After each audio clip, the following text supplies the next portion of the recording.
নমস্কাৰ সকলোকে নলেজ আছামৰ অন্যতা ভিডিঅ'লৈ আপোনালোকক সকলোকে স্বাগতম জনাইছোঁ। এই ভিডিঅ'টোত আমি কৃষ্ণ গহ্বৰ অৰ্থাৎ ব্লেক হোলৰ উৎপত্তি সম্পৰ্কে থুলমূলভাৱে জানিবলৈ চেষ্টা কৰিম। ব্লেক হোলৰ কনচেপ্টটো পোনপ্ৰথমবাৰৰ বাবে আমাৰ বিশ্ববাসীৰ আগত আহি পৰিছিলে আইনষ্টাইনে যেতিয়া তেওঁৰ special theory of relativity publish কৰিছিলে। যদিওবা সেই বস্তুটো সেই সময়ত হাইপথেটিকেল কনচেপ্ট এটা আছিলে, কিন্তু লাহে লাহে ই কাৰেঞ্চি গেইন কৰিবলৈ ধৰিলে আৰু এতিয়া বিজ্ঞানী সমাজত এইটো সিদ্ধান্তত উপনীত হৈছে বিজ্ঞানীসকল যে ব্লেক হোল সঁচাকৈ এক্সিষ্ট কৰে। তো এতিয়া আমি ব্লেক হোল কেনেকৈ উৎপত্তি হয় সেই সম্পৰ্কে জনাৰ আগতে আমি এইটো জনা উচিত যে তৰা এটাৰ জীৱন পৰিক্ৰমা কেনেকুৱা ধৰণৰ হয়, কাৰণ আল্টিমেটলি এটা তৰাই গৈ অৱশেষত ব্লেক হোল অৰ্থাৎ কৃষ্ণ গহ্বৰলৈ পৰিণত হয়।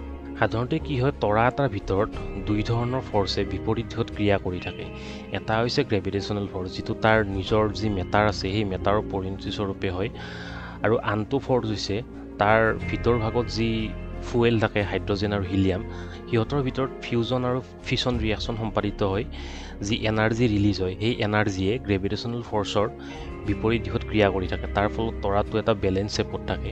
কিন্তু যেতিয়া ইয়াৰ ফুৱেল কমপ্লিটলি এক্সহাউষ্ট হৈ যায় অৰ্থাৎ নাইকিয়া হৈ যায়, তেতিয়া তাৰ পৰৱৰ্তী সময়ত কি হয়, তৰাসমূহে তাৰ নিজৰ যি মেটাৰ আছে সেই মেটাৰসমূহৰ যি গ্ৰেভিটেশ্যনেল ফৰ্চ সেই গ্ৰেভিটেশ্যনেল ফৰ্চৰ পৰিণতি স্বৰূপে কণ্ট্ৰেক্ট হ'বলৈ ধৰে।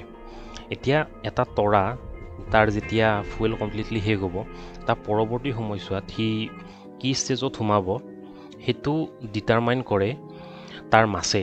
আৰু আমাৰ এই ক্ষেত্ৰত আমাৰ এগৰাকী ভাৰতীয় মূলৰ বৈজ্ঞানিকৰ যথেষ্ট অৱদান আছিলে। তেওঁ এটা কনচেপ্ট এটা দিছিলে যে যদিহে তৰাটোৰ মাছ আমাৰ যি সূৰ্য আছে সূৰ্যৰ মাছৰ তুলনাত 1.4 টাইমছ বেছি হয়, তেতিয়াহ'লে কি হ'ব, সেই তৰাটো আল্টিমেটলি শেষত গৈ ব্লেক হোললৈকে পৰিণত হ'ব। আৰু এই 1.4 টাইমছ মাছ অফ ছান এইটোক সাধাৰণতে চন্দ্ৰশেখৰ লিমিট বুলি জনা যায়, অৰ্থাৎ সূৰ্যৰ ভৰৰ 1.4 টাইমছ।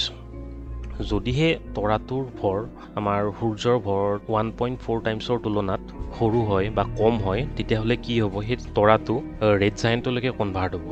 আৰু তাৰ পৰৱৰ্তী সময়ছোৱাত তাৰ ভিতৰ ভাগত বিভিন্ন ধৰণৰ ৰিয়েকশ্যনৰ পৰিণতি স্বৰূপে সি এটা প্লেনেটেৰী নেবুলালৈকে কনভাৰ্ট হ'ব, আৰু অৱশেষত সি এটা বগা বামন হিচাপত নিজৰ অস্তিত্ব হেৰুৱাই পেলাব। কিন্তু যদিহে এই তৰাটোৰ মাছ এই চন্দ্ৰশেখৰ লিমিটতকৈ বেছি হয়, তেতিয়াহ'লে কি হ'ব, পোনপ্ৰথমে ইটো এটা ৰেড জায়েণ্টলৈকে কনভাৰ্ট হ'ব, আৰু তাৰ পৰৱৰ্তী সময়ছোৱাত কি হ'ব, তাত বিভিন্ন ধৰণৰ কেমিকেল ৰিয়েকশ্যনৰ পৰিণতি স্বৰূপে তাত এটা এক্সপ্ল'জন এটা হ'ব, আৰু এই এক্সপ্ল'জনৰ ফলস্বৰূপে তৰাটোৰ যিটো ক'ৰ এৰিয়া সেই এৰিয়াটো সম্পূৰ্ণৰূপে তাৰ পৰা আঁতৰি যাব, আৰু এই এক্সপ্ল'জনটোক বৈজ্ঞানিকসকলে ছুপাৰন'ভা এক্সপ্ল'জন বুলি কয়। তাৰপিছত তাৰ যিখিনি ক'ৰ এৰিয়া ৰৈ যায় সেই এৰিয়াখিনিৰ মাছ ইমানেই বেছি হয় যে তাৰ যি গ্ৰেভিটেশ্যনেল ফৰ্চ সেই ফৰ্চৰ পৰিণতি স্বৰূপে সেই কণ্ট্ৰেক্ট হ'বলৈ ধৰে, আৰু কণ্ট্ৰেক্ট হৈ অৱশেষত সি কি হয়, ব্লেক হোললৈকে পৰিণত হয়। এতিয়া আমি আহিছোঁ যে ইয়াৰ নামটো ব্লেক হোল কেলৈ হ'ল। ইয়াৰ নামটো ব্লেক হোল এইকাৰণে হ'ল যে ইভেন কি হয়, তাৰ ওচৰৰে যোৱা যিবোৰ ৰশ্মিয়ে হওক বা ৰেডিয়েশ্যনে হওক, তাৰ গ্ৰেভিটেশ্যনেল ফৰ্চ অফ এট্ৰাকশ্যন ইমানেই বেছি যে এই সকলোবোৰ ৰশ্মি বা ৰেডিয়েশ্যনক ই এবজৰ্ভ কৰি লয়। তো সেয়েহে, আৰু আমি সকলোৱে জানো আমি বস্তু এটা কেতিয়া দেখোঁ, যেতিয়া এই বস্তুটোৰ ছাৰ্ফেচত পোহৰ পৰি তাৰ পৰা পোহৰ ৰিফ্লেক্ট হয় আমাৰ চকুত সোমায়। যিহেতু এই ব্লেক হোলে কি কৰে, তাৰ কাষেৰে যোৱা সমস্ত এনাৰ্জিয়ে হওক বা ৰেডিয়েশ্যন বা লাইট সকলোবোৰ এবজৰ্ভ কৰি লয়, তো তাৰ পৰা সেয়ে কোনো ধৰণৰ ৰিফ্লেকশ্যন দেখিবলৈ পোৱা নাযায়।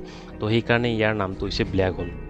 আপোনালোকে জানি আচৰিত হ'ব যে এনেকুৱাও ব্লেক হোল আছে যাৰ ছাইজটো একোটা এটমৰ নিচিনা, কিন্তু তাৰ ৱেইট আমাৰ পৃথিৱীৰ যি সৰ্বোচ্চ পৰ্বত আছে হিমালয় তাৰ ওজনৰ সমতুল্য।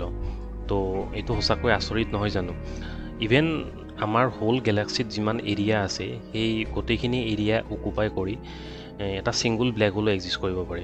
ব্লেক হোলৰ ওপৰত হলিউডৰ মুভি এখন আছিলে যিখন ক্ৰিষ্টফাৰ নোলানে ডাইৰেক্ট কৰিছিলে। এইখন যদি আপোনালোকে চাইছে তেতিয়াহ'লে তাৰ পৰা এটা আইডিয়া হয়তো পাইছে যে ব্লেক হোল কেনেকুৱা হয়। তো আজিলৈ ইমানখিনিয়ে আছিলে। যদি এই ভিডিঅ'টো ভাল লাগিছে তেতিয়াহ'লে লাইক, শ্বেয়াৰ আৰু ছাবস্ক্ৰাইব কৰি দিব। নেক্সট আমি পৰৱৰ্তী ভিডিঅ'ত আকৌ লগ পাম। ধন্যবাদ।